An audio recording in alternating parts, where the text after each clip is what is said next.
News நேயர்களுக்கு வணக்கம். இன்றைய பிரதான செய்திகள். முதலில் தலைப்புச் செய்திகள். அஸ்விஸ்மை இரண்டாம் கட்ட பதிவுக்கான ஏற்பாடுகள் பூர்த்தி. போலீஸ் திணைக்கள சமூக வலைதளங்களை முடக்கிய கேக்கர் குழு கண்டுபிடிப்பு.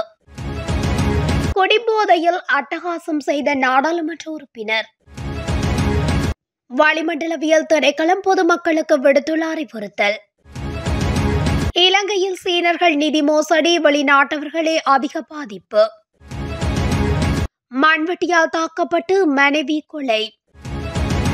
பேருந்து கட்டணம் குறைக்கப்படாது வெளியான அறிவிப்பு.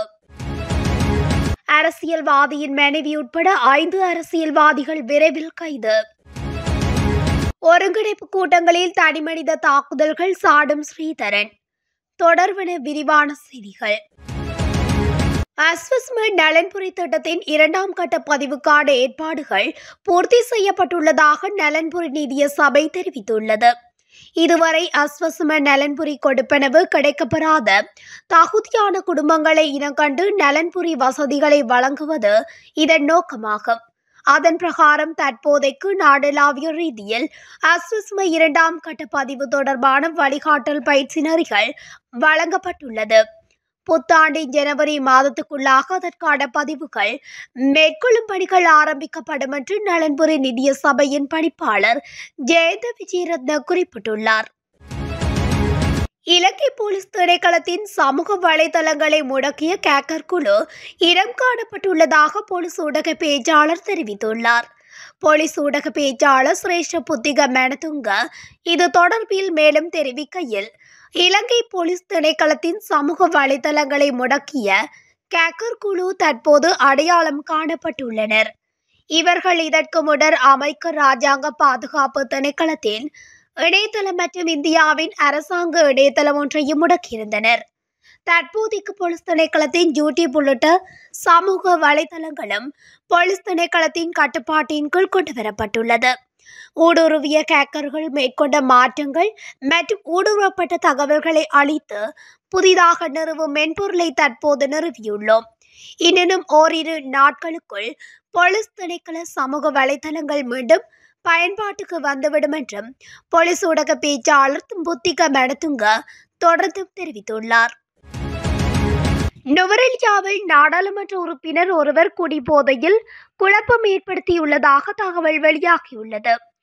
இம்முறை புதுவருட விடுமுறையை கழிப்பதற்காக நாடாளுமன்ற உறுப்பினர் ஒருவர் நுவரெலியாவுக்கு சென்றுள்ளார். புதிதாக நாடாளுமன்றத்துக்கு தெரிவான உறுப்பினர் ஒருவர் நுவரெலியாவில் உள்ள பிரபல ஹோட்டலில் தங்கியிருந்து விருந்து வைத்துள்ளார். அவர் தனது நண்பர்களுடன் இணைந்து மதுபானம் அருந்தியுள்ளார். போதை தலைக்கேறிய நிலையில் நாடாளுமன்ற உறுப்பினர் குழப்பத்தை ஏற்படுத்தியுள்ளதாக தகவல் வெளியாகியுள்ளது. இடியுடன் கூடிய மழை பெய்யும் சந்தர்ப்பங்களில் ஏற்படும் அனர்த்தங்களை குறைப்பதற்கு தேவையான பாதுகாப்பு முன்னாயத்த நடவடிக்கைகளை மேற்கொள்ளுமாறு வளிமண்டலவியல் திணைக்களம் பொதுமக்களை அறிவுறுத்தியுள்ளது. நாட்டின் கிழக்கு ஊவா மாகாணங்களிலும் மாத்தளை, நுவரெலியா, ஹம்பாந்தோட்டை மற்றும் மாத்தறை மாவட்டங்களிலும் பலத்த மழை பெய்யக்கூடும் என வளிமண்டலவியல் திணைக்களம் எதிர்வு கூறியுள்ளது. மேல் சப்ரகமுவ மாகாணத்திலும் காலி மாவட்டத்தின் சில இடங்களிலும் 75 மில்லிமீட்டருக்கும் அதிக பலத்த மழை வீழ்ச்சி பதிவாகக்கூடும். இதன்படி வடமாகாணம் மற்றும் அனுராதபுரம் மாவட்டத்திலும் பல தடவைகள் மழை பெய்யக்கூடும். ஏனைய பகுதிகளில் மாலை அல்லது இரவு நேரங்களில் பரவலாக மழை அல்லது இடியுடன் கூடிய மழை பெய்யும். அத்துடன் வடக்கு, கிழக்கு, வடமத்திய, வடமேற்கு மற்றும் தென் மாகாணங்களில் அவ்வப்போது மணிக்கு 30 தொடக்கம் 40 கிலோமீட்டர் வேகத்தில் காற்று வீசக்கூடும். இலங்கையில் வெளிநாட்டவர்களை இலக்கு வைத்து மேற்கொள்ளப்பட்ட விசாரணைகளின் போது இலக்கு வைக்கப்பட்டவர்களில் பெரும்பாலானவர்கள் சீன பிரஜைகள் என்பது தெரியவந்துள்ளது. இந்த மோசடியில் இலங்கை பிரஜைகள் குறைந்தளவிலே பாதிக்கப்பட்டுள்ளனர். 2024 அக்டோபர் முதல் இணையவழி நிதி மோசடியில் ஈடுபட்டனர் என்ற சந்தேகத்தின் பேரில் 200க்கும் மேற்பட்ட இலங்கையர்கள் நாட்டின் பல பகுதிகளில் கைது செய்யப்பட்டுள்ளனர். இதன்போது பெருமளவு கையடக்க தொலைபேசிகள், மடிக்கணினிகள் ஆகியவற்றையும் போலீசார் கைப்பற்றியுள்ளனர். விசா முடிவடைந்ததும் இலங்கையில் தங்கியிருந்து இலங்கையிலிருந்து நிதி மோசடிகளில் ஈடுபட்ட குற்றச்சாட்டுகளின் கீழ் இவர்கள் கைது செய்யப்பட்டுள்ளனர். இதுகுறித்து உன்னிப்பாக அவதானித்து வருவதாக தெரிவித்துள்ள இலங்கைக்கான சீன தூதரகம் கைது செய்யப்பட்ட தனது பிரஜைகளை நாடு கடத்தும் நடவடிக்கைகள் இடம்பெறுவதாக தெரிவித்துள்ளது. தொலைத்தொடர்பு உட்கட்டமைப்பில் இலங்கையில் காணப்படும் சாதகமான தன்மை, புவியியல் ரீதியிலான நெருக்கம், இணையவழி மோசடி தொடர்பில் மக்கள் மத்தியில் போதிய விழிப்புணர்வின்மை போன்றவற்றின் காரணமாக சில இலத்திரனியல் குற்ற கும்பல்கள் இலங்கைக்குள் நுழைந்துள்ளன என்பதும் விசாரணைகளின் போது தெரிய வந்துள்ளது.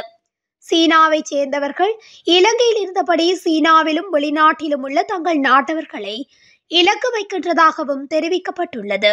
அதேவேளை கடந்த காலங்களிலும் சீனர்கள் பலர் இணைய மோசடிகளில் ஈடுபட்டமை தொடர்பில் பலர் கைதாகியிருந்தமை குறிப்பிடத்தக்கது. குருநாகல் குளியாப்பிட்டிய போலீஸ் பிரிவுக்கு உட்பட்ட பரகருப்ப பிரதேசத்தில் கணவனால் மண்வெட்டியால் தாக்கப்பட்டு மனைவி கொலை செய்யப்பட்டுள்ளதாக குளியாப்பிட்டிய போலீசார் தெரிவித்தனர். இந்த சம்பவம் நேற்று மாலை இடம்பெற்றுள்ளது. கொலை செய்யப்பட்டவர் திகழ்ல பரகருப்ப பிரதேசத்தைச் சேர்ந்த 37 வயதுடைய மனைவி ஆவார். கணவன் மனைவிக்கு இடையில் ஏற்பட்ட தகராறு காரணமாக இந்த தாக்குதல் இடம்பெற்றுள்ளதாக போலீசார் தெரிவித்தனர். தாக்குதலில் காயமடைந்த மனைவி கொளியாப்பிட்டிய வைத்தியசாலையில் அனுமதிக்கப்பட்ட பின்னர் உயிரிழந்துள்ளதாக போலீசார் தெரிவித்தனர். சம்பவத்தை அடுத்து சந்தேக நபரான கணவன் பிரதேசத்தை விட்டு தப்பி சென்றுள்ளதாக தெரிவித்த கொளியாப்பிட்டிய போலீசார் மேலதிக விசாரணைகளை மேற்கொண்டு வருகின்றனர். பேருந்து கட்டணத்தை குறைக்க முடியாது என இலங்கை பேருந்து உரிமையாளர்கள் சங்கத்தின் தலைவர் கெமனு விஜயரத்ன தெரிவித்துள்ளார். குறித்த விடயத்தை கொழும்பில் இடம்பெற்ற ஊடகவியலாளர் சந்திப்பில் கலந்து கொண்டு கருத்து தெரிவிக்கும் போதே அவர் குறிப்பிட்டுள்ளார். இந்த வருட எரிபொருள் விலை திருத்தத்தில் டீசல் விலை குறைக்கப்படாததால் இவ்வாறு பேருந்து கட்டணத்தை குறைக்க முடியாது என அவர் குறிப்பிட்டுள்ளார். தற்போதைய சூழ்நிலையில் பேருந்துகளை இயக்குவதற்கான செலவு மிக அதிகமாக இருக்க வேண்டும் என அவர் சுட்டிக்காட்டியுள்ளார். பேருந்துகளை பராமரிக்க உதிரி பாகங்கள் மற்றும் டயர்களுக்கு அதிக பணம் செலவிடப்படுவதாகவும் அவர் குறிப்பிட்டுள்ளார். எதிர்வரும் ஜூலை மாதம் இடம்பெறவுள்ள விலை திருத்தத்தின் போது கால வரையறையின்றி பஸ் கட்டணங்கள் அதிகரிக்கப்படும் எனவும் அவர் தெரிவித்துள்ளமை குறிப்பிடத்தக்கது. பிரபல அரசியல்வாதி ஒருவரின் மனைவி உட்பட 5 அரசியல்வாதிகள் மிக விரைவில் கைது செய்யப்படுவார்கள் என தகவல் வெளியாகியுள்ளது.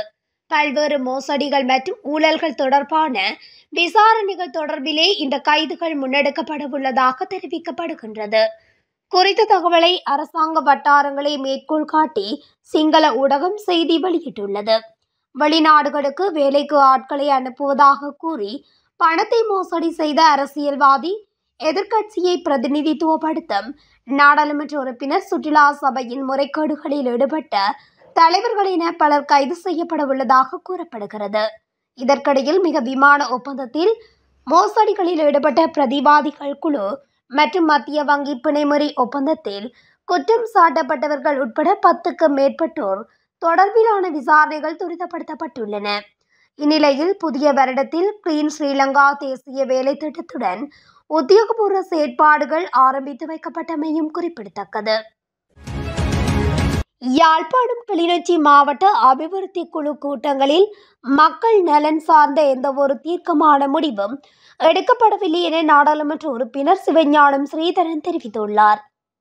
ஊடக நிகழ்ச்சி ஒன்றுக்கு கலந்து கொண்டு கருத்து தெரிவிக்கும் போது அவர் இவ்வாறு குறிப்பிட்டுள்ளார். மாவட்ட ஒருங்கிணைப்பு கூட்டங்கள் கடந்த காலங்களிலும் நடைபெற்றதுதான், ஆனால் இப்போதுதான் புதிதாக நடைபெறுவது போல காண்பிக்கப்படுகின்றது. வடக்கு மாகாணத்தின் அனைத்து மாவட்டங்களில் இருக்கின்ற அரசு உத்தியோகத்தர்கள், அதிகாரிகள் வினைத்திறனற்றவர்கள் என்பது போல காண்பிக்க முனைவதுடன் அவர்களை பிழையானவர்களாக காட்டிக்கொள்வதுடன் அவர்கள் மீது குற்றங்களை சுமத்தி கொள்ளப்படுகின்றது. மேலும் இந்த கூட்டங்களில் தனிமனித தாக்குதல்கள் தான் அங்கே அதிகம் இடம்பெறுகின்றன. அதாவது வைத்தியர் சத்தியமூர்த்தி மற்றும் அரசு உத்தியோகத்தர்கள் மீது நாடாளுமன்ற உறுப்பினர்கள் நேரடியாக தாக்குதல்களை நிகழ்த்துகின்றனர். பொதுவான அபிவிருத்தி தொடர்பான பேச்சுக்கள் அங்கு முன்வைக்கப்படாமல் குழப்பங்களை ஏற்படுத்தக்கூடிய பிரச்சினைகளை பற்றியே பேசுகின்றனர் என தெரிவித்துள்ளார். இத்துடன் அகிலம் நியூஸின் இன்றைய பிரதான செய்திகள் நிறைவடைகின்றன. தொடர்ச்சியாக செய்திகளை அறிந்து கொள்ள அகிலம் நியூஸ் ஊடகத்துடன் இணைந்திருங்கள். நன்றி, வணக்கம்.